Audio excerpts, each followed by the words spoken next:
Las etapas de nuestro viaje espiritual, escrito por Kenneth Wapnick y leído por Juan Miguel Díez.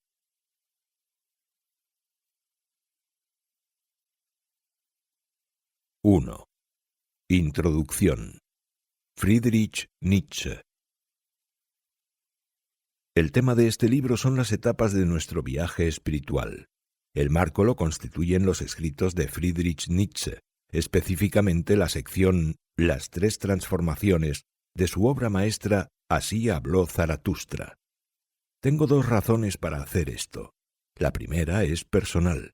Siempre he apreciado los brillantes discernimientos y el estilo literario de Nietzsche, y esta es una grata oportunidad para hablar de él y de su obra. La segunda razón, y la más importante, es que su maravillosa fábula nos provee un incisivo resumen del camino espiritual paralelo a la opinión del curso, como veremos dentro de poco. Es más, para los estudiantes de un curso de milagros es provechoso tener alguna idea de su contexto intelectual desde el punto de vista psicológico, filosófico y espiritual.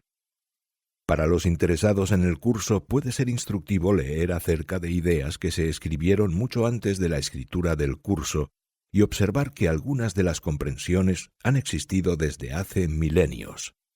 Un curso de milagros no surgió de la nada, pues intelectualmente es parte de una larga tradición con algunos ilustres precursores.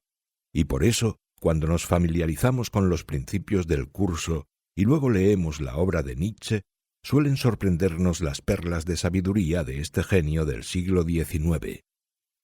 Freud decía que Nietzsche poseía un conocimiento de sí mismo más penetrante que cualquier hombre que jamás hubiese vivido o que, probablemente, jamás habría de vivir.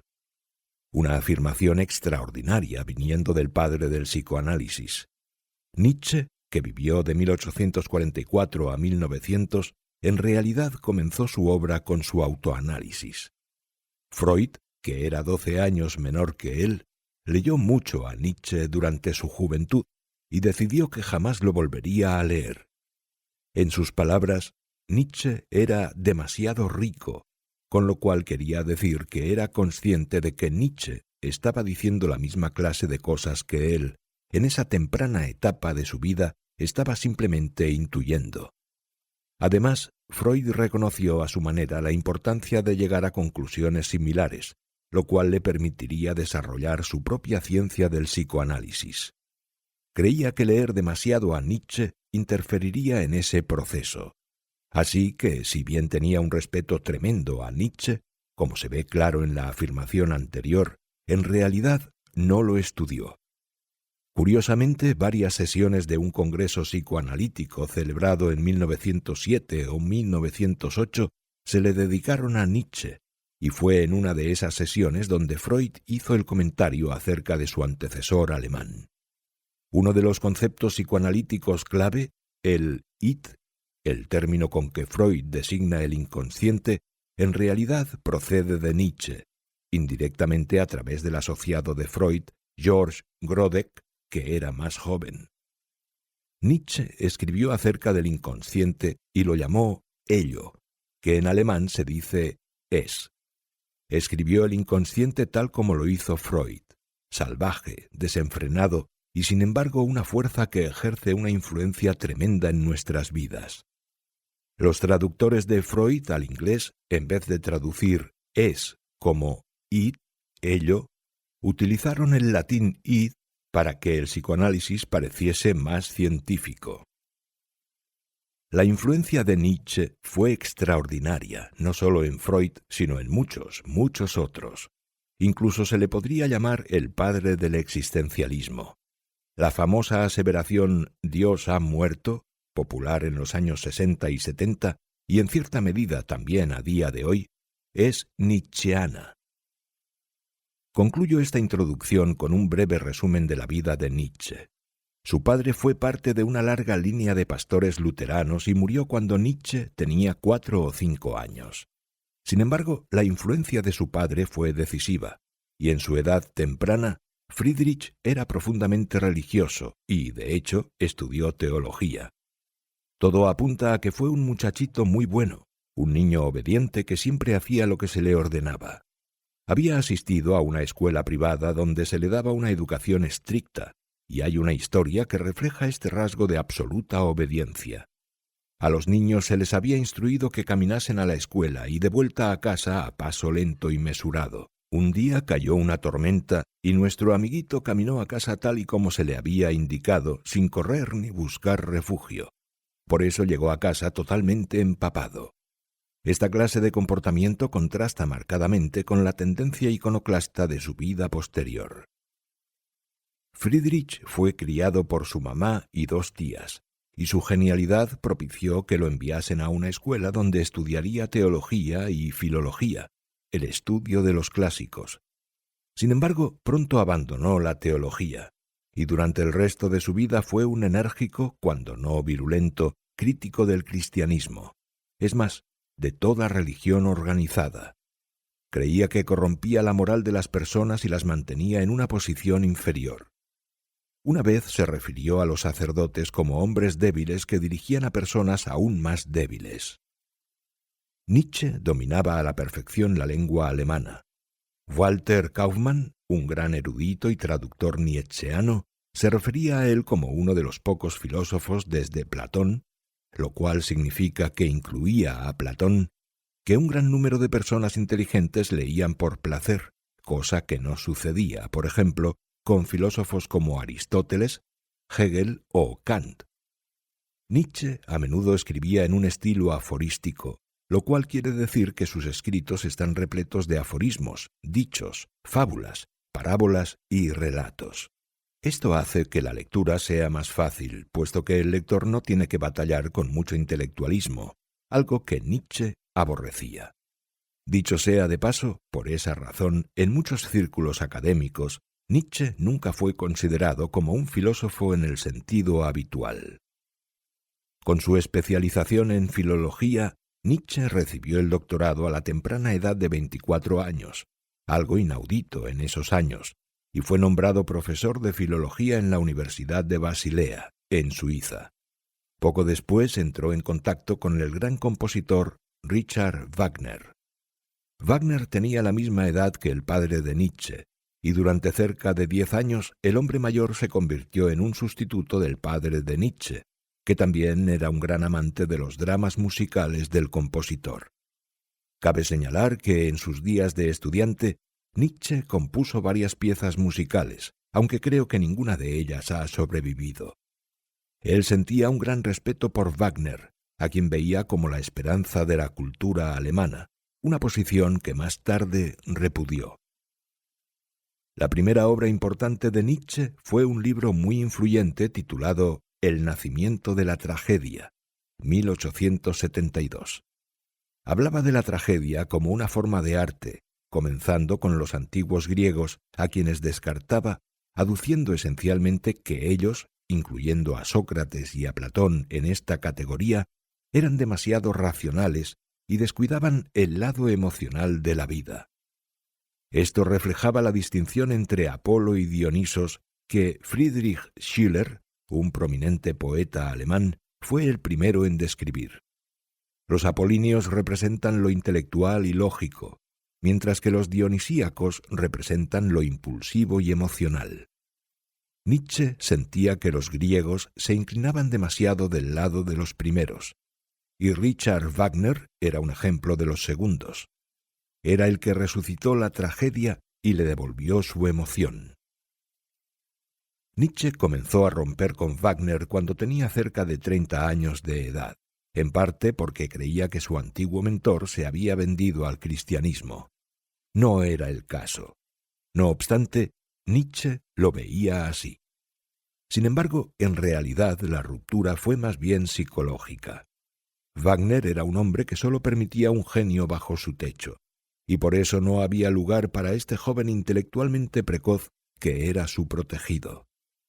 Wagner no podía tolerar la idea de que su brillante hijo fuese igual de brillante, si no más, que él. Por eso Nietzsche tuvo que escapar de este ambiente que lo sofocaba. No obstante, aunque rompió con Wagner, Nietzsche nunca dejó de escribir acerca de él, tanto positiva como negativamente, hasta el final de su vida.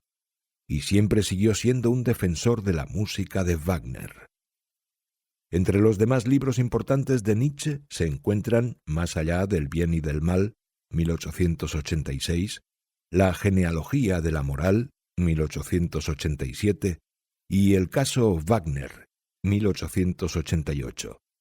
Su último libro, Ecce Homo, se escribió en 1888, pero no se publicó hasta 1908, mucho después de su muerte.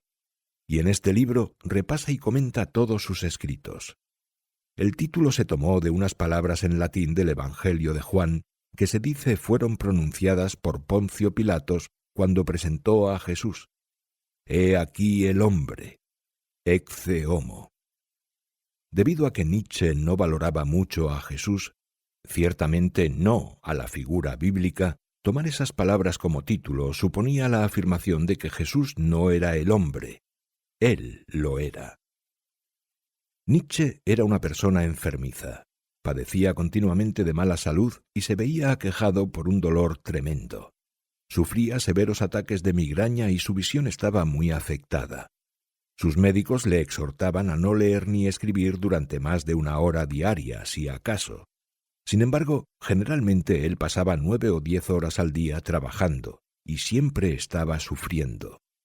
De hecho, en Así habló Zaratustra, su héroe habla acerca de la importancia del sufrimiento y de no negarlo, porque se convierte en motivación para sobrepasarlo. Zaratustra, huelga decirlo, es el alter ego de Nietzsche, su portavoz, por así decirlo. En 1889, Nietzsche sufrió un colapso en una calle de Turín, Italia, y rápidamente se hundió en la demencia. Pasó los últimos 11 años de su vida sin hacer absolutamente nada. Vivía con su madre, y cuando ella murió, su hermana Elizabeth cuidó de él hasta su muerte en 1900. Hay muchas teorías en torno a su demencia, pero la que los eruditos consideran más plausible es que se debió a la sífilis, que probablemente contrajo cuando era estudiante, durante una rara, si no única, visita a un burdel. La enfermedad no tratada siguió su curso durante muchos años, y finalmente sus estragos se manifestaron en 1889, cuando lo abatió la demencia. Su hermana era una figura importante en la vida pública de Nietzsche. Ella era protonazi, una nazi antes de que existiese el nacionalsocialismo, y se casó con un hombre que posteriormente se convirtió en un miembro activo del partido nazi cuando éste subió al poder. Ella creía en la supremacía del pueblo ario y utilizó las obras de su hermano para apoyar sus creencias en una raza dominante. Por cierto, Elizabeth fue responsable de un gran número de malentendidos sobre la obra de Nietzsche, que con toda probabilidad condujeron a que los nazis abrazaran a Nietzsche al creer que él escribía para ellos. En realidad, ellos interpretaron de manera equivocada todo lo que él escribió, y esto, en buena medida, se debió a Elizabeth, quien corrigió sus obras después que él enloqueciese y corrompió varios de sus conceptos significativos. Siendo dueña de su obra, ella decidió lo que había de publicarse después de tachar lo que no le gustaba y de retener lo que le gustaba. Hasta muchos años después, la gente no pudo volver a sus escritos originales y descubrir que Nietzsche no escribió lo que Elizabeth alegaba que había escrito. Por ejemplo, él hablaba del superhombre, que en alemán es Übermensch. Über significa por encima de y Mensch significa hombre, un concepto clave en Así habló Zaratustra. Es similar a lo que un curso de milagros llama un maestro de Dios avanzado, alguien que puede trascender o sobrepasar el reino animal y el reino humano y trascender el cuerpo. Nietzsche no quiso decir esto en el sentido del curso, de reconocer la naturaleza ilusoria de lo corpóreo, sino más bien que el Übermensch ya no estaría atado por las costumbres y valores del mundo. Elizabeth interpretó que este concepto tan enormemente importante significaba hombre superior, lo cual le rendiría un gran servicio a la doctrina nazi de la raza dominante, o suprema. De hecho, muchas de las versiones inglesas de Nietzsche tradujeron el alemán como Superman. Sin embargo, es muy obvio lo que Nietzsche quería decir, porque contrastaba al Übermensch con la palabra unter, que significa abajo. Por eso dijo, por ejemplo, que cuando uno ha de hundirse, uno va a descender al mundo, y por lo visto disfrutaba del juego de palabras entre unter y über. Queda claro de manera patente que no se refería en absoluto a esa acepción de super. Otro concepto importante en el pensamiento de Nietzsche es la voluntad de poder, con lo cual se refería al poder espiritual. Nos convertimos en lo que realmente podemos ser, el Übermensch. Sin embargo, Elizabeth tomó una vez más un concepto significativo de Nietzsche como algo material o militarista, que abrazaba una gran fuerza física, que fue utilizado más adelante por los nazis casi como un eslogan. Las valoraciones negativas que se hacen de Nietzsche a menudo se basan en estos conceptos equivocados. Todo lo que escribió este profundo pensador tiene que entenderse dentro de un contexto espiritual. Esto se aclarará mucho más a medida que examinemos las tres transformaciones. La obra de Nietzsche no se descubrió y apreció hasta después de su muerte, y no se hicieron muchas copias de sus escritos. Apenas conocidos en su época, estos escritos necesitaron de la influyente figura literaria de Stefan Zweig, también nietzscheano y contemporáneo de Thomas Mann, que descubrió y abogó por Nietzsche y su obra.